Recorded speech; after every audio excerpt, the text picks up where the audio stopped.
Lorsque le soleil enfin fut levé, je décidai de prendre ma plume et je m'avançai devant mon papier pour m'asseoir et tracer, dessiner, instruire sur les courbes de ma vie. Matérialiser mes pensées dans un sentiment indécis qui décide de produire quelque chose qui sont les gouttes d'eau qui remplissent le vase de ma destinée. Je suis sorti et aujourd'hui on va parler de littérature et aussi un peu de tech.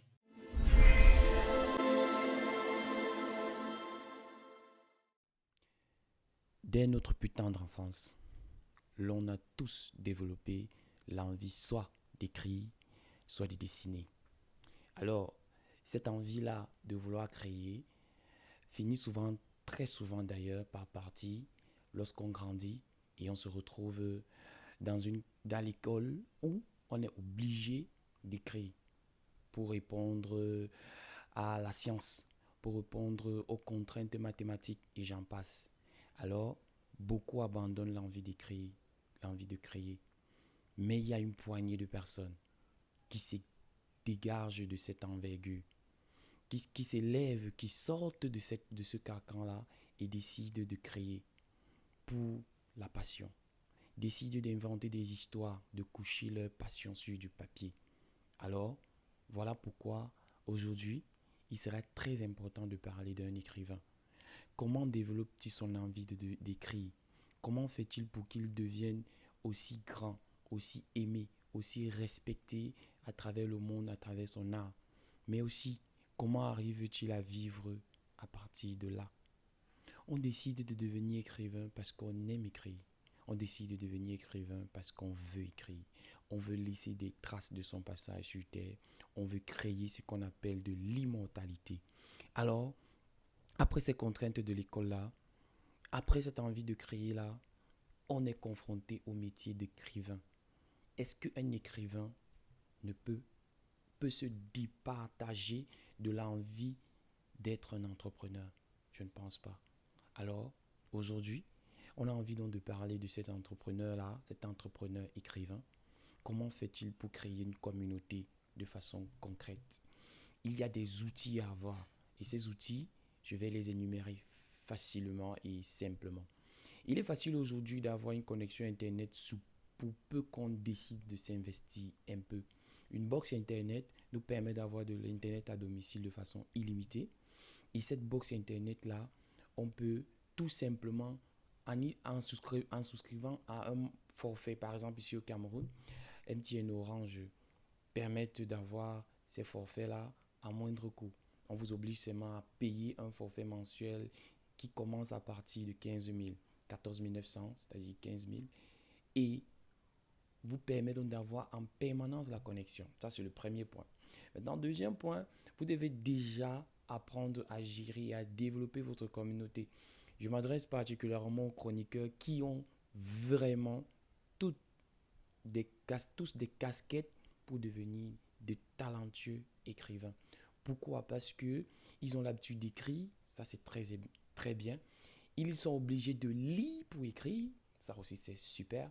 Et maintenant ils ont la communauté, c'est-à-dire les potentiels lecteurs qui pourront se procurer de leurs livres plus tard s'il y a besoin, sans faux.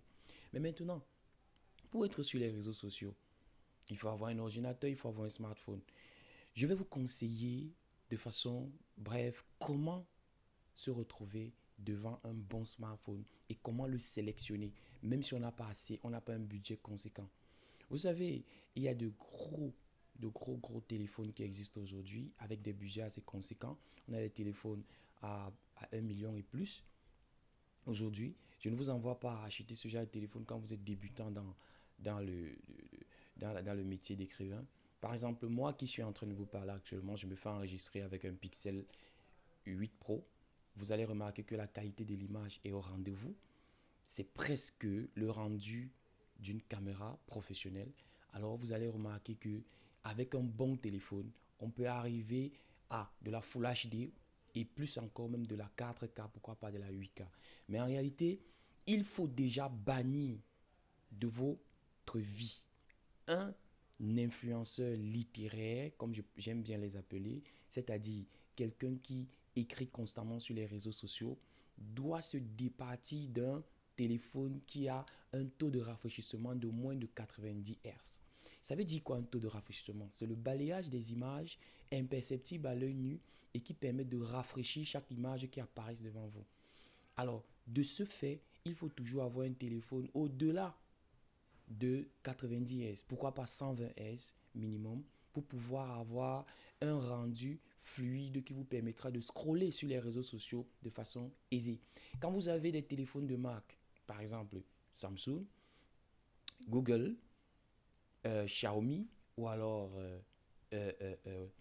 iPhone, mais déjà je vous assure que je ne conseille pas aux Camerounais et même par extension aux Africains d'utiliser les téléphones iPhone juste parce que c'est une configuration qui n'est pas très adaptée à notre pays et en plus de cela, le prix qu'on dépense pour avoir un iPhone est largement immérité compte tenu du rendu dont on n'a pas besoin forcément d'avoir lorsqu'on utilise ce téléphone. Par exemple, les puces qu'on met dans ces téléphones-là sont faits pour des professionnels du contenu et pour ceux qui sont des gamers accomplis. Si vous n'êtes pas dans cette catégorie de gens, vous n'avez pas besoin d'un téléphone aussi cher pour avoir un rendu de vidéo ou de caméra de qualité. Je vous assure qu'il y a des téléphones qui font beaucoup mieux, qui font aussi bien, pardon, et à moindre coût. Je vous prends l'exemple encore d'un Google Pixel qui, à partir du Google Pixel 3, fait déjà des rendus vidéo et photos d'une exceptionnelle qualité. Vous pouvez donc avoir ce genre de téléphone ou alors des téléphones Samsung. Nous avons les A15, les A25, les A33, les A55 qui sont des téléphones d'abord excellents en, en termes de qualité et en gestion de multitâches, c'est-à-dire du processeur, des réseaux sociaux et autres. Et aussi, ils ont cet avantage-là qu'ils ont eu de grosses batteries. Les Samsung A, par exemple, ont de grosses batteries. Ça vous permet de tenir toute la journée. Même si vous êtes connecté toute la journée, ce téléphone peut tenir. Or, à moins du iPhone 12 Pro Max, les téléphones iPhone ne sont pas réputés pour avoir de bonnes batteries. Alors, vous devez faire très attention lorsque vous prenez un téléphone iPhone parce que vous allez souffrir de beaucoup de désagréments pour un budget conséquent, alors que tout le monde n'a pas forcément ces moyens-là. Mais ceux qui ont les moyens de se procurer un téléphone iPhone, c'est à partir du 13 que la batterie a commencé à être quelque chose de sérieux et que vous pouvez avoir un téléphone véritablement qui vous tiendra la journée et qui permettra à ce que vous scrollez sur les réseaux sociaux sans souci. Voilà, il y a quelques détails comme ça à savoir. Il y a la façon de créer sa communauté. Il faut l'entretenir quotidiennement. Il faut leur envoyer du contenu. Il faut discuter avec sa communauté. Il faut la connaître. Il faut savoir ce qu'elle aime et ce qu'elle n'aime pas. Il faut avancer dans notre manière de communiquer avec nos vis-à-vis en développant des stratégies et du contenu de qualité à qui mieux mieux. Vous avez remarqué qu'au fil du temps, mes vidéos deviennent un peu plus propres. Au début, c'était vraiment de la cata et on essaye de s'améliorer au fur et à mesure. Vous allez vous rendre compte que cela arrive parce que on décide de mettre un investissement conséquent dans ces vidéos-là. Et pour devenir justement cet écrivain dont on est en train de parler, quand vous avez créé votre communauté, il faut écrire quelque chose qui ressemble à votre communauté. Et cela me donne la transition pour l'espace publicité où je vais vous parler de ce livre. Ce livre, Le combat d'une mère célibataire, écrit par Nathalie Flore, une excellente chroniqueuse de Facebook qui est devenue romancière aujourd'hui grâce à la production de 4 livres, un livre de 3 tomes et ce livre aussi pour le meilleur et les coups qui parle comme, des femmes battues, celles-là qui se font martyriser par leur mari et elle est elle l'appelle comme ça à une prise de conscience et elle décrit fortement cette attitude-là en société. Alors, je vous conseille de lire ce livre qui est disponible sur YouScribe et Amazon et disponible aussi aux éditions Appel au prix de 5000 francs CFA.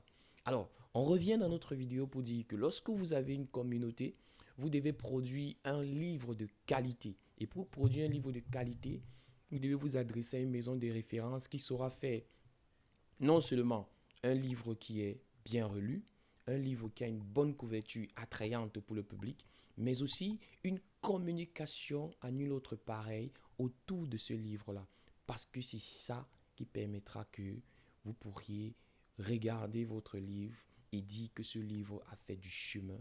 Ce livre se vend partout et aujourd'hui, je peux dire que je suis un écrivain reconnu. Alors, c'était tout pour aujourd'hui. C'était juste des astuces pour vous montrer comment faire en sorte que votre livre devienne la coqueluche des médias et en fait le livre de chevet de beaucoup d'internautes. C'était sorti, astuces et conseils pour devenir un écrivain entrepreneur. On se retrouve la prochaine fois pour une autre vidéo. Bye bye.